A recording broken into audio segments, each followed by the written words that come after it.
Welcome y'all to YouTube time and a cup of coffee time with Madison and Christine. Today, you guys, I want to talk about boundaries. Yes, this is such an important topic. It's a topic that will save your life. Boundaries are the values that we move in the world. It's our clarity. I love the word clarity. It's like the chef's kiss. Mwah. It's amazing to have clarity, and I know can be a huge process into that. It's how we make our dreams come true.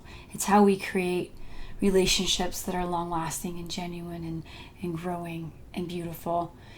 It's the way we make our businesses thrive and all these different things. There's all these different facets from friendship, romance, financial, business. So you may be rocking in one area and another area you're like, need some help. And we all got those areas, you guys. So please be gentle with yourself because I'm going to be reading some lists. I'm not much of a list person, but this topic is absolutely in need and respect of the practical, right? And I believe we're all evolving with this topic. And I found this wonderful book, well-resourced. It's a number one New York seller. The name of it's called Set Boundaries, Find Peace. It's a newer book out by, I'll try to get the name right, I don't know, Nedra Tawwab, so Tawwab. So I'm grateful to her for really taking the time to land this in a powerful way, in a very thorough way. And of course, today I'm just priming you guys with this. There's so much more with trauma bonds and all these things that are broken down. It's a really thick book because we need that, you guys. There's so much need for boundaries, and also can involve our boundaries with technology, etc. And I know I've talked a lot about the word saying no, you guys, in different YouTubes, how that can change our life in itself. And I also want to preface sensitivity towards when you come from trauma, sexual trauma, any kind of trauma, childhood abuse, all of that. Boundaries can take years to work out because you first have to find yourself. Okay, so I'm sharing this with all that sensitivity and understanding. And maybe you came in as a deep empath and you came in with just this open heart. I know I'm one of those, and that's another wild journey to learn where you can share, where you can't, all these things, you guys. So let's just make our lives easier. I want to share things that can change our lives, and that's been changing my life. So I'm reading through these lists and I see areas where I can certainly grow, and I'm growing with you guys. So I'm going to just start with this first part, and that's the sign that you need boundaries. Number 1, you feel overwhelmed. Number 2, you feel resentment toward people for asking for your help. 3, you avoid phone calls and interactions with people you think might ask for something. You make comments about helping people and get nothing in return. 5, you feel burnt out. I'm sure a lot of people have been there. All you therapists or in the helping field, I'm sure might relate to some of this. You feel burnt out. 6, you frequently daydream about dropping everything and disappearing. 7, you have no time for yourself. That is a big red flag, you guys, not having time for yourself, because then where are you? And let's just talk real quick about what happens when we don't have good boundaries. Our physiology goes south. We get sick.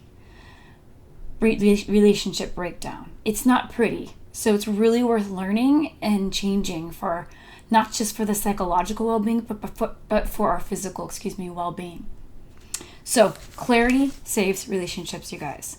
Our value system. Ask yourself what your values are. This is all about finding who you are, right? So let's look at this other list. Reasons people don't respect your boundaries. Here's a big one.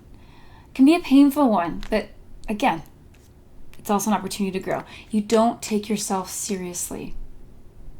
Maybe you were never taken seriously as a child. Maybe you were gaslighted and invalidated over and over. That's another journey, just coming into who you are, into your value, and taking yourself seriously.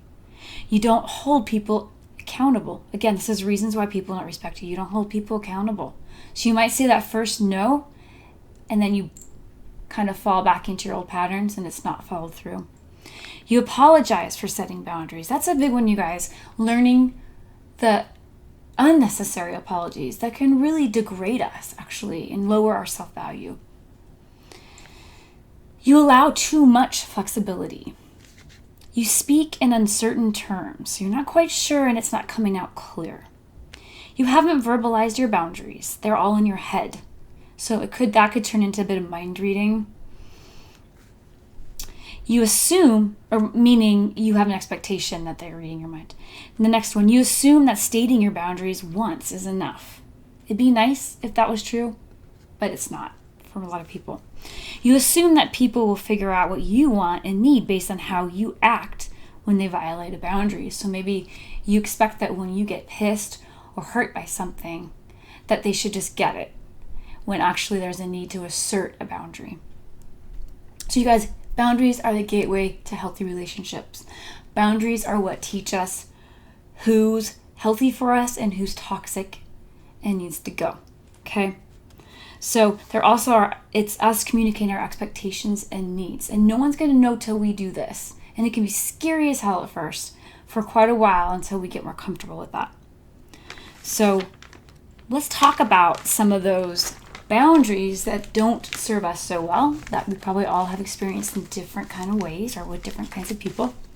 So there's the porous boundaries, and that's the oversharing, the enmeshment, the codependency, the people-pleasing, the inability to say no, that's accepting mistreatment, kind of like you feel like you become a doormat and you're feeling used and all that kind of stuff. That's the porous boundaries. It's just kind of like you're letting people in to stomp all over you. It's saying yes when you really wanted to say no. This is huge for all the people pleasers in the world, right? That I'm sure all of us have had in some way or another. And all you therapists and helping field people, this is a big one. And the other end of that pendulum, that's not so pretty either, is the rigid boundaries. And this you're going to see in, I'll texturize it a bit, more the religious military kind of format. It's like in a box, no flexibility. When a person says no, it's more done with force and it's harsh. I wouldn't even say it's a boundary. That comes from more reactivity. A person has their walls, they're never sharing. They avoid vulnerability. They just cut people out. Now there's a healthy cutting people out. This one is just like in that unflexible system. It's almost like a defendedness way. They have high expectations of others and enforce strict rules. So those are some examples of that one. So let's then leap into the best part of this, and that's the healthy boundaries. What does that look like? Now you guys, when you're listening to this, you may take away or add to these lists. So keep that in mind too. I love the creativity of these things, and we can always keep those doors open. So this is how we share and put out what our values are. Again, this can be in business, friendship, romance, all these different categories. And again, it can connect to our connection to technology, all of it. Healthy boundaries, you listen to your own opinion. And I'd like to say as well, you know who you are. You know what makes you tick, what doesn't, what feels good, what doesn't. You're in tune with your song, who you are, your rhythm, your tone. Whatever it is, whatever words you would put to that, you're in touch with what's okay and what's not and who you are in your value system. You share with others appropriately. So instead of that oversharing, you gauge it kind of, you figure out where the give and take is. You find out where it's not so safe. You start understanding those borders. You have a healthy vulnerability with people who have earned your trust. Here's another huge one, you guys. When we come deeper into our self-value and our confidence and who we are, we understand what it means to be cherished and to cherish. We know that when someone's vulnerable, that is a gift. That is to be, again, cherished and treasured. So when we're in the other side, the porous boundaries, the more toxic experience as we overshare with the wrong person, and then they weaponize us with the vulnerability. So this boundary is a really powerful milestone to get to, especially if you come from abuse and come from all that confusion. When you really understand the treasure you are and the treasure another person is, and you can exchange vulnerability like gold. It's very special. You also are comfortable saying no. When we have healthy boundaries, we become. I wouldn't say at the beginning it's comfortable. It can be terrifying, but you become comfortable, and also you realize and you come to see the rewards, that your life changes drastically when you start getting onto these boundaries. You get your health back, your dreams start increasing and becoming really fruitful. So the rewards are so great. I promise you, I had the hardest time with boundaries back in the day. If I can do it, anybody can. I'm still working on those things. Also, you become, on the other end of it, you become comfortable with people saying no to you. You don't take it as a rejection. You don't take it personally. In fact, I know for me, I actually celebrate the person's no, because I'm like, oh my gosh, first of all, it's so wonderful to know you can trust a person and that they know their limits and their boundaries. And when you're in a healthy space, you don't ask people for something and expect it. You don't push it. You just, like, I know for me, if I reach out, it's not even a thought. It's like, okay, well, if they're not available, I get that, because I'm not available a lot when I'm in my schedule and whatever I'm doing.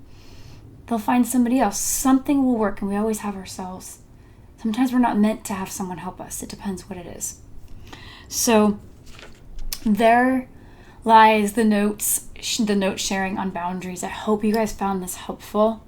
Again, remember, they save our lives. They save our relationships. They create the juice, the integrity, all that yummy stuff, you guys.